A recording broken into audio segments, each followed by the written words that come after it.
Corintios que tenga paciencia con él y con su defensa.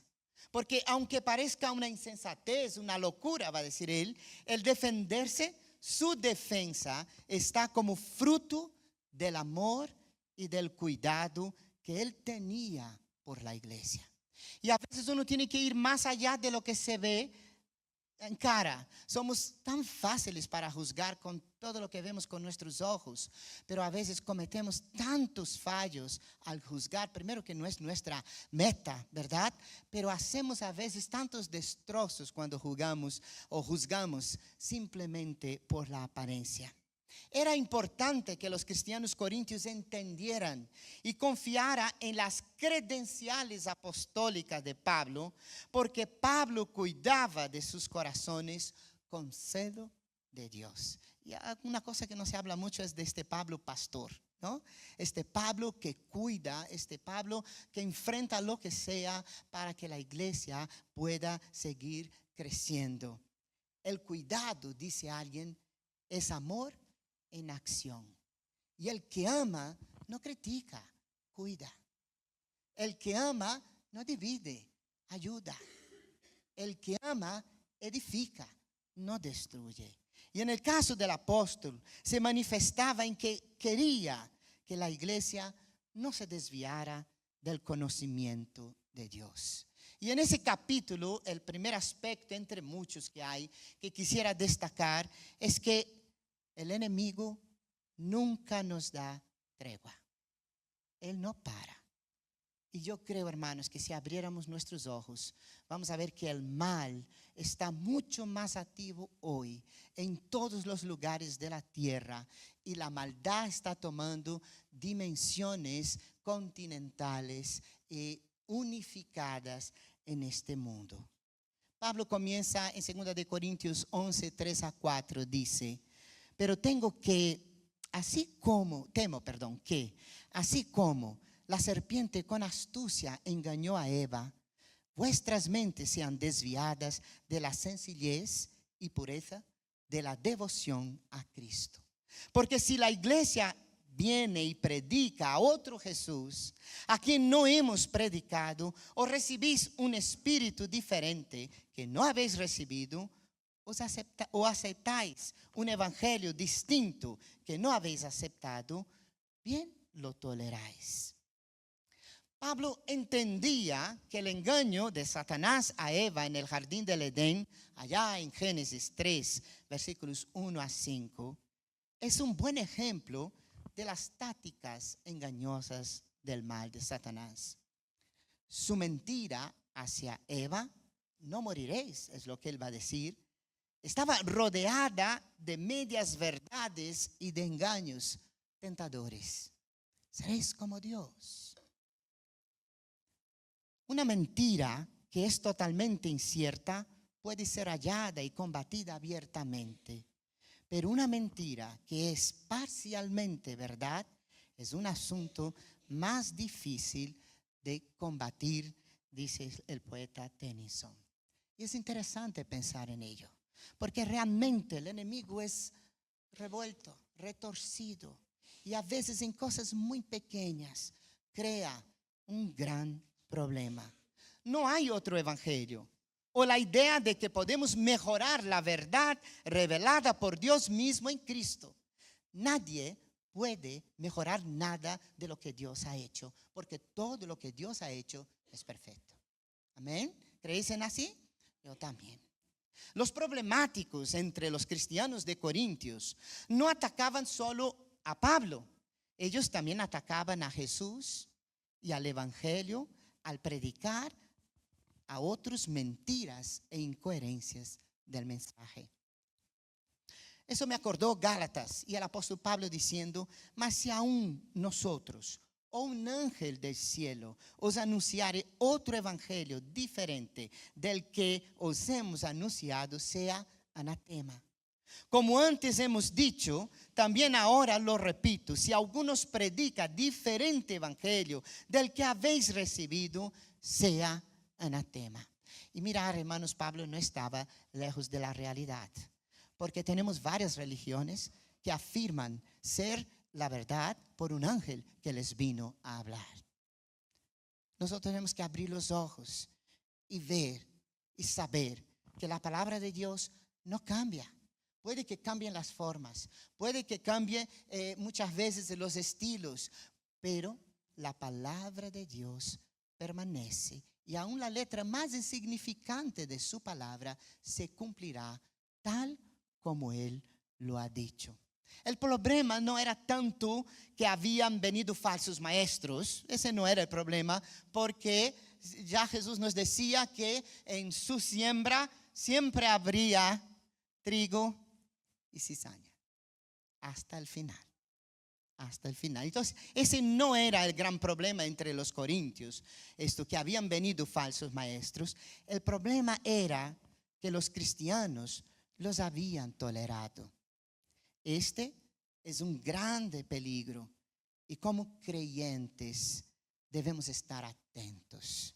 La tolerancia en el Señor también tiene un límite, al igual que su misericordia, aunque no tenga fin, tiene un límite. Entonces, pensando en ello, aún con buenas intenciones, aquellos que causan divisiones y llevan el pueblo a errar, si tolerados a la larga, serán como un cáncer en el seno de la iglesia. Marcos capítulo 14 versos 38, palabras directas de nuestro Señor Jesús, dice: velad y orad para que no entréis en tentación. El espíritu a la verdad está dispuesto, pero la carne es débil.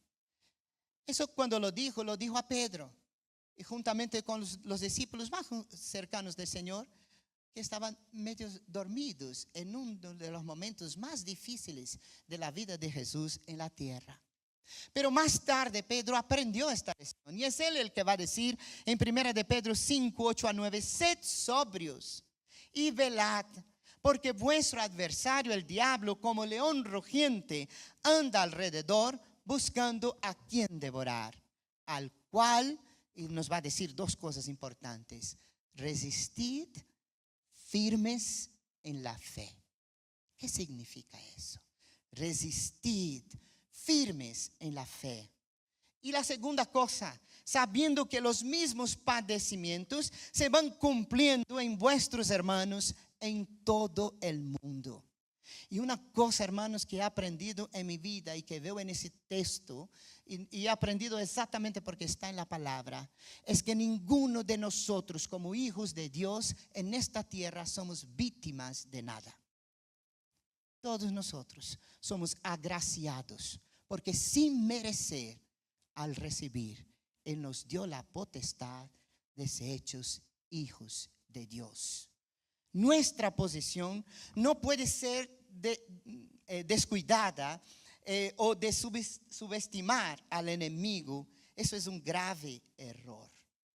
El enemigo está ahí.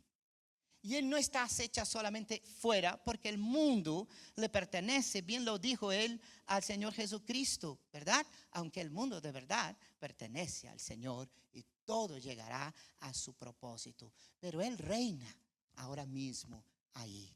Pero el problema está en que él no va a atacar al mundo porque ya le pertenece, viene a atacar a nosotros, a ti. ¿Qué piensas?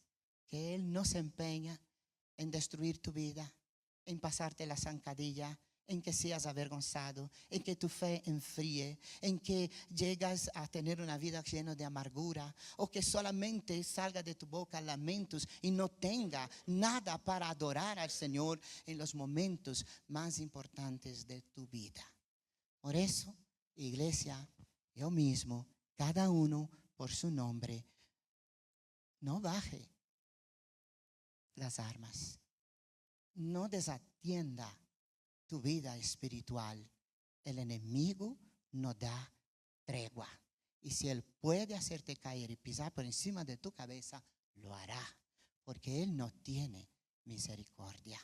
Por eso, cuán importante es una vida de intimidad, de oración, de búsqueda y de conocer la voluntad de Dios y su palabra en nuestra vida experimentada audiblemente, pero también en la vida. Segundo aspecto es que cuando alguien es ministro del Señor o siervo, tiene marcas, y estas marcas son parte del fruto o de un verdadero fruto. El cristiano que es esto de verdad, un siervo del Señor, tiene marcas y tiene fruto, pero no es su inteligencia. No nos engañemos, no es la inteligencia que te llevará al cielo. Segunda de Corintios 11, 13 a 15, Pablo va a decir, porque los tales son falsos apóstoles, obreros fraudulentos, que se disfrazan como apóstoles de Cristo. Y no es de extrañar, pues aún Satanás se disfraza como ángel de luz. Por tanto, no es de sorprender que sus servidores también se disfracen como servidores de justicia, cuyo fin será conforme a sus obras. Dice entonces en versículos 22 a 28, ¿son ellos hebreos? Yo también. ¿Son ellos israelitas? Yo también. ¿Son descendientes de Abraham? Yo también. ¿Son servidores de Cristo? Hablo como si hubiera perdido el juicio. Yo más. En muchos más trabajos, en muchas más cárceles, en azotes y un sinnúmero de veces, a menudo en peligros de muerte. 5 veces he recibido de los judíos 39 azotes. 3 veces he sido golpeado con varas. 1 vez fui apedreado. 3 veces naufragué y he pasado una noche y un día en lo profundo. Con frecuencia en viajes, en peligros, en ríos, peligros de salteadores, peligros de mis compatriotas, peligros de los gentiles, peligros en la ciudad, peligros en el desierto, peligros en el mar, peligro entre falsos hermanos, en trabajos y fatigas, en muchas noches de desvelo, en hambre y sed, a menudo sin comida, en frío y desnudez. Además de tales cosas externas, está sobre mí la presión cotidiana de la preocupación por todas las iglesias. Oh, si nos muestran este panorama, ¿quién quiere seguir a Cristo? Pero Pablo tiene que dejar, y no se está jactando. Y aunque él dice aquí, mira, parece que estoy loco, pero no estoy loco. Quiero que pongáis las cosas en su sitio. Ellos tienen una apariencia, pero la apariencia no es ni nunca será verdad. Entonces mi pregunta en ese momento, estudiando la palabra, era, lo hice a mí, lo hago a vosotros ahora. ¿Es tu vida a la hora de vivir el evangelio el estar dispuesto a morir por Cristo? ¿Estás dispuesto a morir por Cristo? Porque o eso es solo una frase bonita que decimos a Dios en una canción para medio engañarle. ¿De qué lado estamos? Nunca me olvido una experiencia que me contaron verídica en una iglesia donde había un llamado para aquellos que querían servir al Señor como misioneros en los lugares no alcanzados. Y una hermana de la iglesia tan conocida, tan vigorosa, ¿no? Se levantó y oró y Señor, levanta jóvenes, llévalos ahí adelante en este tu altar porque el mundo necesita, porque no sé cuánto. Y cuando ella termina de orar y abre sus ojos, la primera joven que estaba delante del altar era su hija, su única hija. Y ella gritó de allá, salió de su corazón, Señor, pero mi hija no. Y muchas veces actuamos así. ¿Cuál es tu disposición? ¿Qué significa para ti servir a Dios? Si a veces damos la sobra de nuestro tiempo, de nuestro dinero, de nuestros talentos, sobra, sobra y sobra. Y tenemos valor de hablar de Jesús cuando vio a aquella viuda que solo tenía 2 dracmas. Puso allá. Y los discípulos quedaron asombrados. Señor, tú no estás viendo bien. Dijo, sí lo estoy. Ella lo ha dado todo. Todos los demás han dado sobras. ¿Cuál es tu disposición a la hora de servir a Cristo. Hechos 20:24 dice, Pablo va a decir eso, pero en ninguna manera estimo mi vida como valiosa para mí mismo, a fin de poder terminar mi carrera y el ministerio que recibí del Señor Jesús, para dar testimonio solemnemente del Evangelio de la gracia de Dios. Dios era el primero en la vida de este hombre. Dios debe ser en nuestra vida el primero. El linaje humano de Pablo era más que suficiente para calificarlo como un apóstol. Ser ministro no era un título para ostentación, ni lo es ahora, hermanos. Ser siervo, ser presbítero, ser pastor, no tiene nada que ver con grandeza, no tiene nada que ver con el querer inflar el pecho y decir aquí yo soy el santurrón de todos. Además es que el que dice eso cae en pecado ya. Pablo era un verdadero ministro de Cristo. Ministro viene de la antigua palabra griega diáconos, la cual describe a un siervo humilde, a un trabajador doméstico. En 1 Corintios 15:10, él va a decir así, pero por la gracia de Dios soy lo que soy, y su gracia para conmigo no resultó vana, antes bien he trabajado mucho más que todos ellos, aunque no yo, sino la gracia de Dios en mí. Y yo quiero hacer un pequeño hincapié en esta frase, ¿no? Que pensemos, subrayar ahí esta frase. Pablo está diciendo que aunque él hizo muchas cosas y mucho más que muchos de los que allí estaban, no fue él, fue la gracia del Señor en su vida. Y sabes, hermanos, es lo que Dios no quiere que le ayudemos, porque Saúl trató de ayudar a Dios y le fue mal, ¿no? Pero Dios quiere un corazón contrito y humillado, que aunque no perfecto, pudo reconocer sus defectos, arrepentirse y dejar que Dios obrara como lo hizo el rey David. Y es importante entender que quizás para muchos es poderoso estar aquí delante, pero si tú entiendes de verdad, es una gran responsabilidad ante Dios. Y Dios no espera de la gente que se esté jactando por servirle. Espera que le sirvamos con humildad, sabiendo. Y la humildad no es simplemente, no tiene nada que ver con despreciar. Pero es el que es humilde en el Señor tiene que reconocer que si hay algo bueno en nosotros ahora es la gracia de Jesús. Nada más. No hay nada más. No hay nada que tengas tú que Dios diga, eso vale para tu salvación. No hay nada, ni yo. Arduos trabajos pasó Pablo, sufrimientos como torturas, prisiones, apedreamiento, naufragios, todo tipo de peligros y necesidades, sin olvidar el peso de cuidar de los hermanos en Cristo para que no se aparten del Señor. En Gálatas 6, versículos 15 a 17, Pablo dice así, porque ni la circuncisión es nada, ni la incircuncisión, sino lo que es algo es una nueva creación, es ser nueva criatura. Y a los que anden conforme a esta regla, paz y misericordia sea sobre ellos y sobre el Israel de Dios. Y Pablo va a decir algo bien fuerte aquí. De aquí en adelante nadie me cause molestias, porque yo llevo en mi cuerpo las marcas de Jesús. Quizás sería bueno preguntar, ¿cuáles son las marcas de Jesús en tu vida? Porque vivimos un tiempo donde el evangelio es visto como algo tan fácil. La gracia de Dios va a hacer todo. Yo puedo estar así en una playa sentado en la hamaca, alguien abandonando ahí mi vida, ¿no? Con un abanico tremendo y que me dé frescor, y Dios hará todo. No es eso lo que Dios ha dicho. Dios ha dicho, aquel que quiere venir en pos de mí, ¿qué dice?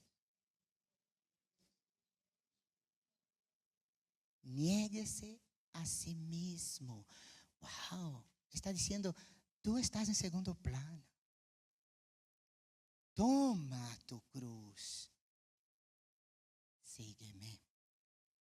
¿Cuáles son tus marcas por el Evangelio? Y tercer aspecto, el triunfo de todo cristiano fiel. Y hermanos, eso me pareció tan precioso en mi vida. Es la gloria de Dios en su vida. La gloria de Dios en tu vida, en mi vida, en nuestras vidas, es realmente el triunfo y la victoria. Romanos 3:23 también es Pablo hablando y nos dice en versículos 23 y 24, por cuanto todos pecaron y no alcanzaron la gloria de Dios, siendo justificados gratuitamente por su gracia, por medio de la redención que es en Cristo Jesús. Gracia y gloria. No hay gloria humana aquí. Gloria de Dios. Nadie, ningún ser humano por sí solo puede alcanzar la gloria de Dios, porque si vamos a tirar una piedra, hay muchos que nos la tirarán también. ¿Cierto? La gloria de Dios solo se alcanza por la gracia de Cristo. La consecuencia del pecado fue que la gloria de Dios en nuestras vidas se convirtió en inalcanzable por nuestro propio esfuerzo. Pablo no tenía ningún complejo de víctima. Pablo entendía perfectamente que la gloria de Dios es la que debe manifestar en nosotros por medio de Cristo. Como siervos de Dios, al creerse ser víctimas en las luchas de este mundo, eso es fruto de alguien que no ha entendido el poder de la gracia de Dios. Si realmente crees que tú eres una víctima en este mundo, estás tan equivocado, tan lejos de la verdad. Solo hay una víctima en este mundo. ¿Quién fue? ¿Por qué? Porque sin merecer pagó por mi pecado. Pero no solo el mío, por el tuyo, por el tuyo, por el tuyo, por el tuyo, por el tuyo, por el tuyo, por el tuyo, por el tuyo. Eso es gracia. Eso es amor. Como siervos nosotros necesitamos tener claro esto. La víctima es Cristo. Él no tenía por qué pasar por lo que pasó. Lo hizo exclusivamente por amor incondicional. Lo hizo por amor a ti, por amor a mí. Quizás deberíamos refletir o pensar, meditar más en el amor de Dios. Porque a veces hablamos del amor de una forma tan liviana. Hablamos del amor de una forma tan sin pensar. El amor de Dios es algo tremendo. El amor de Dios nos saca desde el fondo del pozo sin merecer y nos lleva a la condición de hijo. Entonces, en 2 de Corintios capítulo 11, versículos 30 a 33, él va a decir así: si tengo que gloriarme, me gloriaré en cuanto a mi debilidad. Es interesante, Pablo, me encanta cada vez más. El Dios y Padre del Señor Jesucristo, el cual es bendito siempre, sabe que no miento. En Damasco, el gobernador trajo el rey Aretas, vigilaba, no, el gobernador bajo, perdón, el rey Aretas vigilaba la ciudad de los damascenos con el fin de prenderme. Pero me bajaron en un cesto por una ventana en la muralla y así escapé de sus manos. Pablo va al principio y es precioso eso. Él va al principio de su ministerio. Sabes que él estaba saliendo de allí, de Damasco, transformado. Aunque criticaban a Pablo por ser débil, su debilidad era el motivo de la gloria divina. Porque, hermanos, ¿qué fuerza tienes tú para contra el mal? Cero. Si estás bajo este mundo, el enemigo puede zarandearte como él quiere. Como él quiere.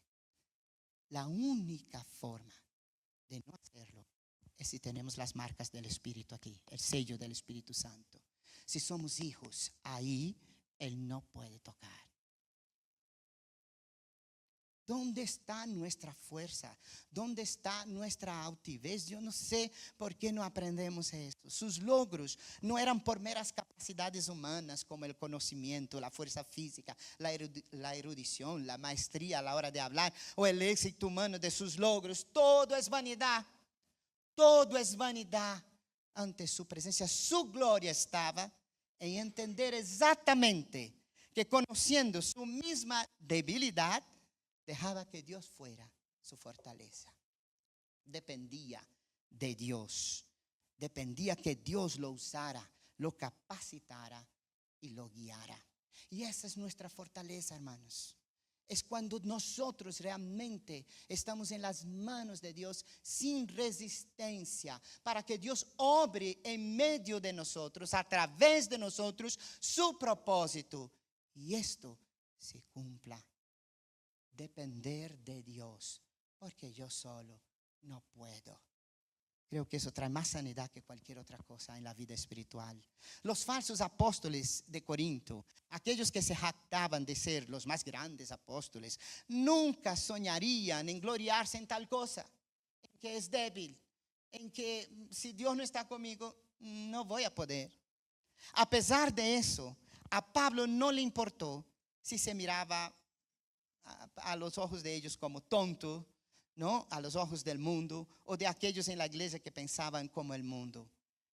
Pablo, al igual que todo verdadero cristiano, vivía con una perspectiva eterna, no con una perspectiva mundana.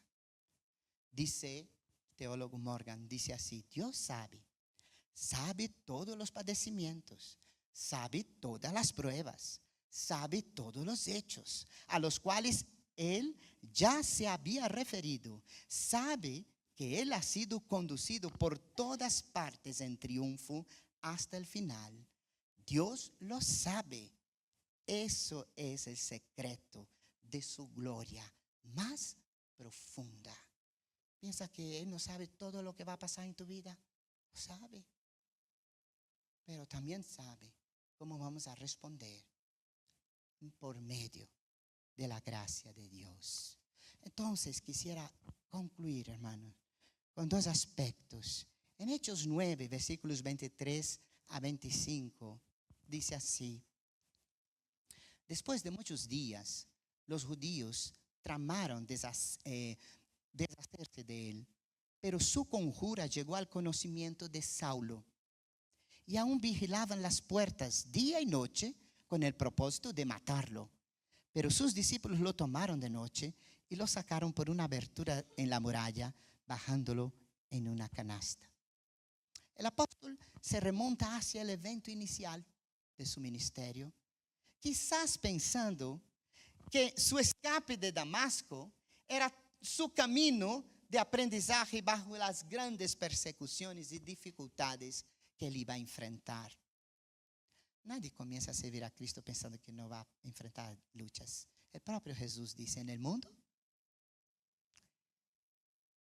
Es como si Él dijera: así es como mi ministerio comenzó y así es como continuará. ¿Cuál es la gloria de salir colgado por una canasta si no es protección y cuidado de Dios para guiarle a su propósito? Primer aspecto, como conclusión, es que Pablo lo dijo muy claro en Filipenses 4:13. Vamos a leer todos juntos. No sé si sale ahí, pero si saliera, si no, los hermanos conocen, yo leo una vez y nos repetimos todos juntos. Todo lo puedo en Cristo que me fortalece. Vamos a decirlo.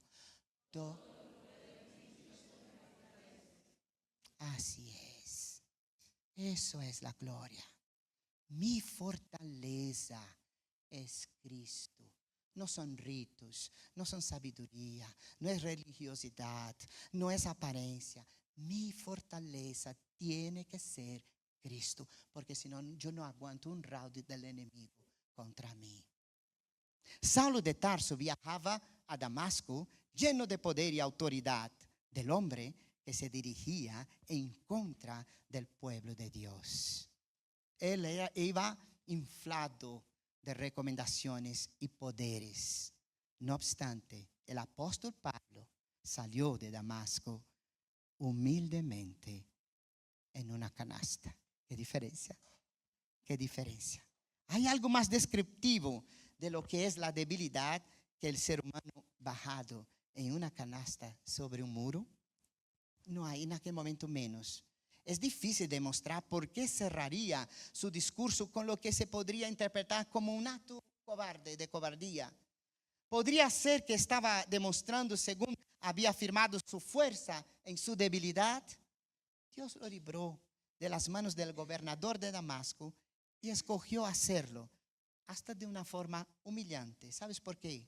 Cuando un soldado romano se atrevía a escalar una pared de una ciudad enemiga y traía victoria, era premiado por su valentía. La valentía estaba en subir y poder conquistar y ser el primero a entrar y llegar hacia la victoria. En cambio, los caminos del Señor es muy diferentes. No es esta la gloria. No es eso lo que Dios espera. Dios espera hombres y mujeres, hijos y hijas que dependan de Él, que reposen en su fortaleza, que vivan su evangelio. El recontar su descenso por la pared, o al recontar, ¿no? Pablo quería mostrar desprecio sobre el concepto del orgullo y vanagloria que caracterizaban allí en aquel momento sus adversarios. Todo lo puedo en Cristo que me fortalece.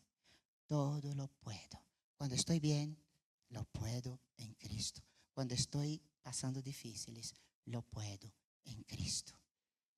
Que Cristo sea tu fortaleza. Y segundo, ¿dónde está nuestra gloria? ¿Qué es importante? ¿Qué es realmente lo importante para ti?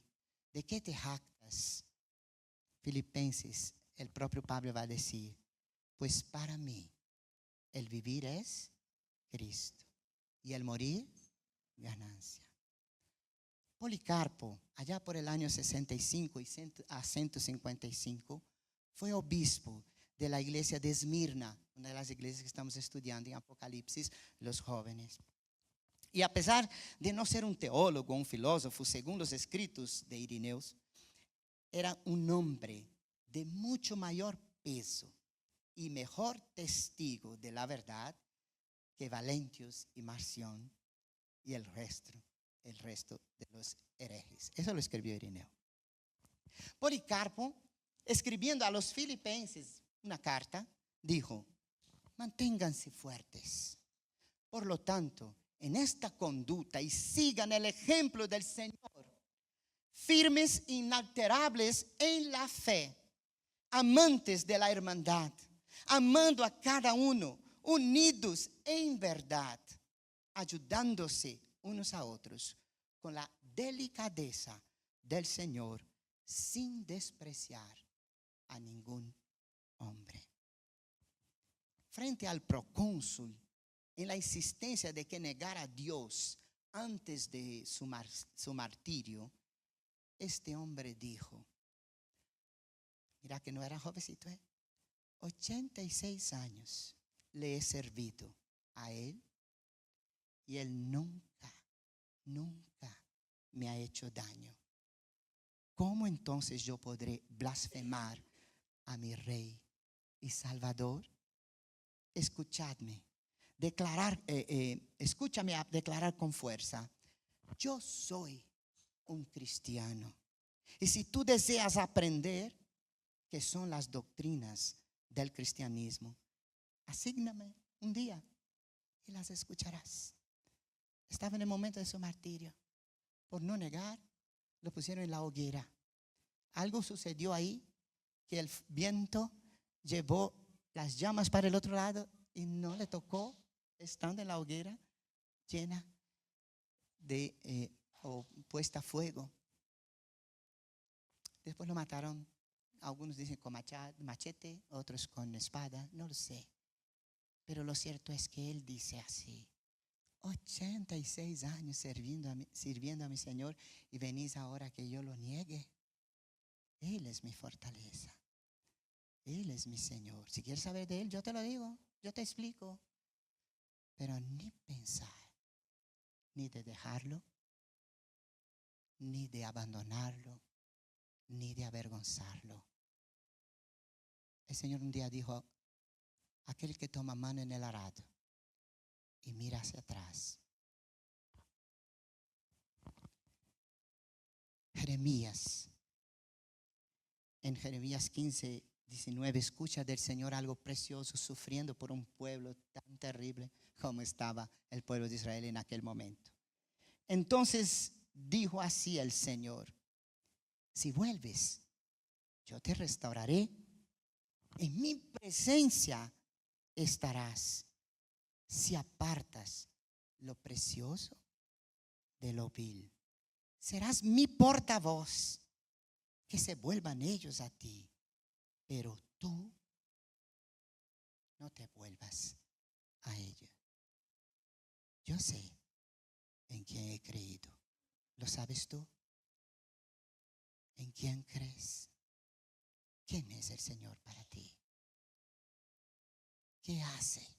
¿Qué ha hecho el Señor por ti? No permitamos, luchemos siempre por la unidad del pueblo de Dios, por la santidad del pueblo de Dios, pero no con armas humanas, con la vida, con la gracia de Jesús, que es aquella que nos lleva a poder a tener autoridad para servir, para seguir. Pablo no fue elegido por ser sabio, que era muy inteligente, es un hombre admirable, pero no fue esto lo que llevó al Señor. Además que no tiene ni sentido pensar eso, ¿no? No tiene ni sentido pensar que Dios eligió a Pablo por lo bueno que era en su materia. No. Él conoce el corazón. Y como decía Samuel, no te impresiones por la apariencia. Mira adentro, porque yo veo, y al corazón contrito y humillado, ese es el que Dios no desprecia. Ese es el que Dios tiene poder para trabajar. ¿Cuáles son tus marcas, hermanos? Que lleguemos delante del Señor con marcas verdaderas de siervos fieles en una generación tan perversa como que la nos toca vivir. No te quedes solo criticando a la generación porque es perversa de verdad, pero sé tu santidad y ejemplo para que el mundo vea, para que el mundo crea, para que aquellos que te vean lleguen a la presencia del Señor y conozcan al Señor de nuestra vida. Amén. Él es nuestra fortaleza. Vamos a terminar orando.